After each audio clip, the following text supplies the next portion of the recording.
Welcome to SVG-TV News for Monday, March 18th, 2018. I am Jennifer Richardson with the details.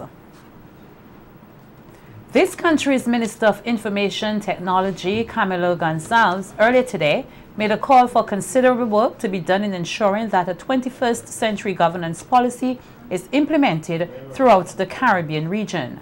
Speaking at the opening ceremony of the Caribbean Telecommunications Union's ICT Week 2018, being held here in SVG, Gonçalves said the issue of 21st century governance is reflected through the manner in which countries of the region have approached the issue of technology. Some countries already doing reviews of their policy and updates of their policy, and we are still in the process of formulating that policy. All of the countries in this room and all of the countries of the Caribbean, and certainly with the very active and indispensable support of the CTU, we're all investing in ICT. We're all spending money in ICT. All of our ministers are talking about what we're doing in ICT. But we're not getting, at this stage, the results from ICT that many of us anticipated. The government minister further told the gathering that governance does not exist for technology, but instead technology for governance. All of this cries out for policy and for strategy and for a need to see technology not as a series of discrete technical applications, but as something cross-cutting and multi-sectoral, and something that makes governance more effective. That governance does not exist for technology, but technology for governance. It's something that the type of policy and the type of leadership that the CTU is demonstrating on this issue is very important. Unconscionable and a flagrant disregard for the order of the court is how lawyers for Otto Sam have described the non-payment of monies owed to the educator.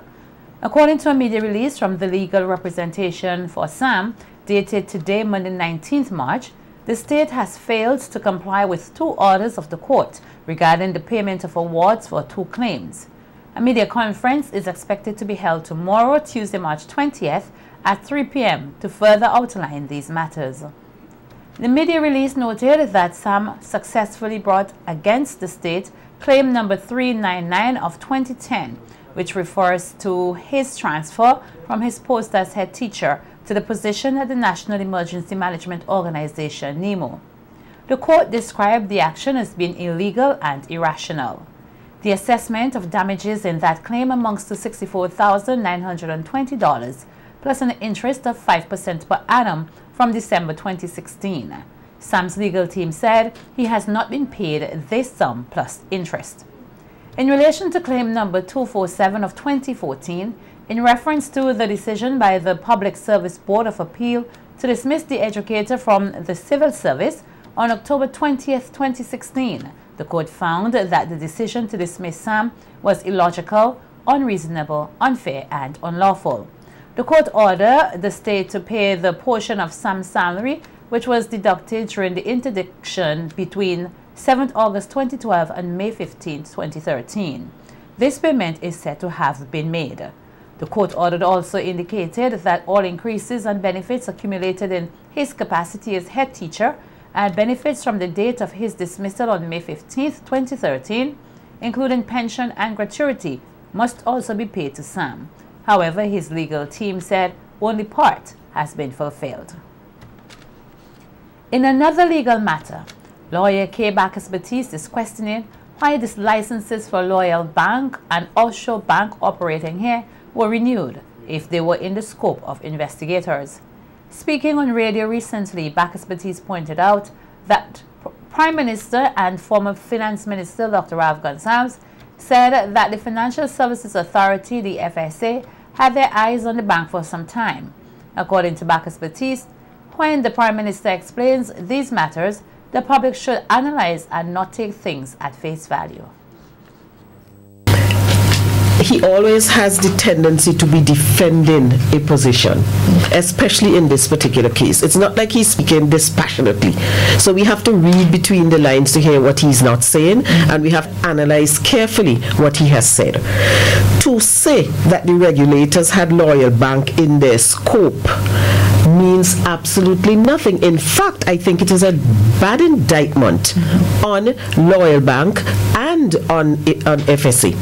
Because if you had them in your scope, why would you renew their license in February of this year? I think I'm correct with that, right? Their license was recently renewed, because you have to annually renew your bank license.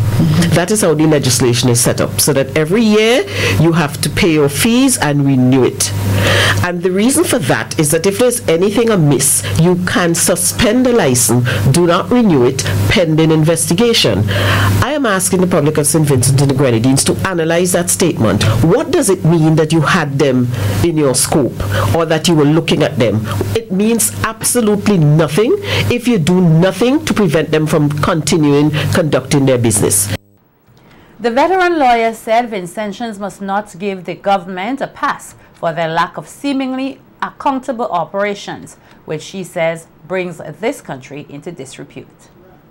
The departure, the sudden departure, I might say, of the previous lady who was in charge of FSA, and the installation of another Gonzalez in that position. Because it's one of the highest paid jobs in the land. Why would you have to force her to take the job, the highest paid job in the land? And then the sudden departure, I might say, of Miss Bollers, and then you install someone else, almost seems to me like there was some move afoot to have all these positions held by persons of the Gonzalez clan. Vincentians must not give the ULP a pass on this. It's a very, very serious. Every day almost something arises that puts a stain on St. Vincent because of the way the ULP has been run in this country. The UG affair, it is still ongoing. The Manifold matter, that has not been concluded. And now you have this. This one has gone a bit further. As the living standards of the people modernize, so too must the infrastructure of the nation. That's according to MP for North Windward, Montgomery Daniel, as he spoke at a recent ceremony in Fancy for the Cottage Road. Minister Daniel said the road creates an additional access to the community, adding that as a representative, he continues to strive to modernize the infrastructure in his constituency. As our life modernizes, and as our living standards improve, we need to ensure that we modernize even in our infrastructure. And I can say to you, I've been doing that over the last 17 years. I've been here as your representative. With regards to Fancy Cottage Road, I want to say to you that this process began somewhere around 2005, when I submitted several roads to the BNTF for road improvement within the constituency of North Windward. The government MP said he has confidence in the future of the cottage community in Fancy, which he says will become a main area of development in Fancy, rivaling other developing areas in the Kingstown area. I want to say that I know some would have said that the road has taken a long time to come. But I want to say to you that those who wait upon the Lord will renew their strength. And in my mind, Cottage Road will now give a new rebirth to Cottage, thereby modernizing Fancy. I believe in the not too distant future that Cottage is going to be the main area of development in Fancy. It can be like the Cane Garden in capital Kingstown. Also speaking at the ceremony was Prime Minister Dr. Rav Gonsalves, who stated that the new Cottage Road will bring tangible benefits to the community, adding that whilst he recognized that there is more roadworks needed to be done, there are other areas across the nation which need immediate attention. I said this is a major thing for the people in the community. We have to do it. And thank God it is done. Thank God it is done. I heard a lady behind me shouting when Gumby was talking. She said, well, but I want the other piece done. The other piece you're talking about is the road going up to the cemetery. Well, now, it is true. We need to concrete that or asphalt it. But you must admit that that road is in reasonable condition, and it's easy to keep in reasonable condition with a bulldozer and to throw some Raboka stuff and grade it. But this one, this was a priority. And we had to do it. This is how we have to do things. And remember this, everybody gotta get their own little bit. Because we deal with this one, which is very important. Another place we might have to go and help them do something before we come back to fix that piece of road. You come? Tomorrow afternoon at 2:30 p.m. there is expected to be a ceremony on the leeward side of the island to open the Cumberland Bridge reconstruction project. Children require stability and structure and must be given an opportunity to be reintegrated into society after they have come into conflict with the law. That's according to head of the OECS Commission, Dr. Grace Ann Cornwall, as she spoke at the reopening of the Liberty Lodge Center in Green Hill. Cornwall stated that the OECS Juvenile Justice Reform Project has had a great impact on the security of OECS countries, noting that the support provided by the project to the Liberty Lodge Boys Training Center is noteworthy. Dr. Cornwall gives special praise to the staff of the Liberty Lodge Center. Currently, referrals to the Liberty Lodge come through the Department of Social Services, social workers, and the Family Court. The OECS is pleased that one of its flagship programs, the Juvenile Justice Reform Program, has made an indelible mark in assuring the security and well-being of citizens in this region. Support provided to Liberty Lodge Training Center under the JJRP program is noteworthy, some of which includes renovation works of the Liberty Lodge Boys Dormitory, supply of kitchen appliances, supply of beds and mattresses, construction of retaining walls, fencing, concrete pavements and draining works, supply of steel pan equipment for Liberty Lodge Training Center. And that which is equally important and cannot be quantified is the commitment and time of the staff given in ensuring that the welfare of our boys are addressed. Cornwall added that the youth at the center must be given the opportunity to reintegrate into society after they have committed wrongs, and called on all stakeholders to ensure that the Liberty Lodge Center can continue to be a space of positive transformation. The opening of the facility today is a reminder to us all that our children are just not the future, but must be active participants in co-creating their future. Children require stability and structure. The OECS commits to work with our stakeholders in tenaciously pursuing those opportunities that will promote as many youth in conflict with the law being properly reintegrated into society. And in closing, let us, under God, endeavor to make this space one that facilitates transformation of the human spirit. As the first major event in the countdown to Vinci Mass 2018, The Miss SVG pageant has over the years seen tremendous growth, and according to the Beauty Shows Committee, this year's pageant is shaping up to be another success. The Carnival Development Corporation last Saturday held the official session ceremony and media launch as they unveiled this year's Miss SVG delegates at the Bungalow Restaurant in Villa. In this report, SVG-TV's Nikita Tony caught up with the 7 young ladies who are all excited about the journey towards the big show on June 2nd, 2018.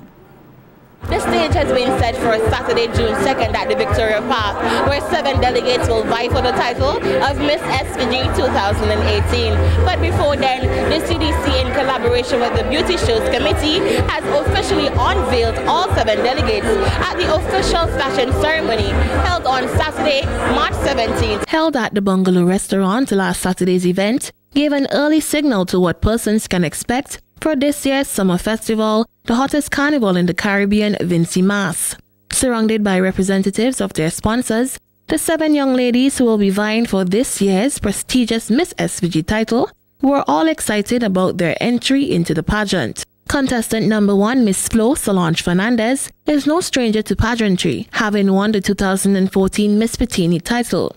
An upcoming businesswoman, Fernandez outlined that winning the Miss SVG title will place her in an even better position to pursue her goal of becoming a fashion designer. I plan to showcase something that has never been done before, and I'm really looking forward to the talent category because my team and I will be working very hard towards that. To come out on the night of June 2nd to the Miss St. Vincent and the Grenadines pageant 2018. It will be a great show and you don't want to miss it. Hailing from the village of Green Hill, contestant number 2, Kamisha Foster, represents the St. Vincent and the Grenadines Cocoa Company Vincentian Chocolate, and said she was always interested in entering the Miss SVG pageant and took the opportunity to do so this year. I can't give you any little details now, but come out the night of the show and then you can see. I'm sponsored by Vincentian Chocolates, and I'm inviting each and every one of you to come out on June 2nd to support 7 lovely ladies. Sponsored by the National Lotteries Authority, Lotto,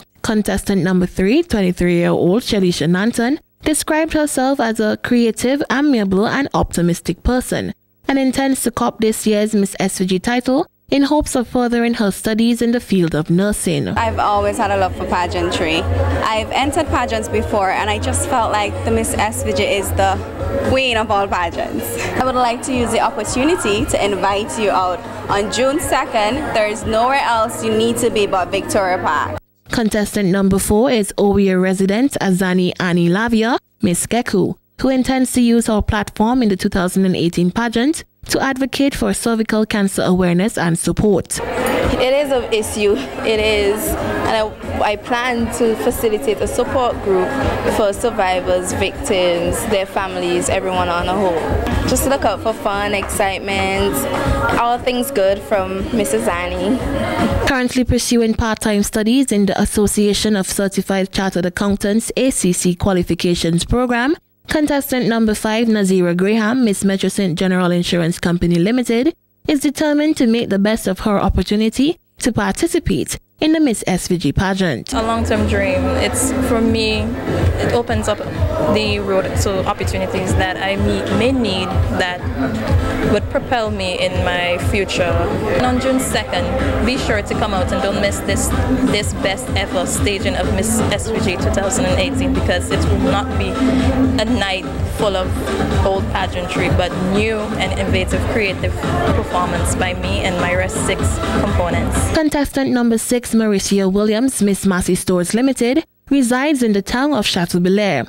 A lover of pageantry, Mauricia sees the Miss SVG pageant as an opportunity to be an ambassador for her community and country. SVG pageants have given women a platform to acknowledge their knowledge, beauty and skills. So it serves as a training ground for women to introduce different advocacies and social issues. Invite each and every one of you to come out on June 2nd to witness 7 beautiful young ladies as we vie for the prestigious title of Miss SVG 2018. There will be nothing but fire on that stage on that night. Aspiring hotel manager or restaurant owner Christian Morgan is ready to deliver in this year's pageant. Sponsored by Mustique Company Limited, Morgan hopes to one day invest in SVG's national development through the implementation of feeding programs in all primary schools in the country. Be able to empower others and be an ambassador for my country. I would like to encourage all of you to come out to the Miss SVG pageant 2018 to see 7 beautiful ladies vie for the title of Miss SVG 2018. The Carnival Development Corporation and Beauty Shows Committee promises an exciting, energetic and empowering Miss SVG 2018 and urges the Vincentian public to show their support to all 7 delegates. Nikita Tony reporting for SVG-TV News.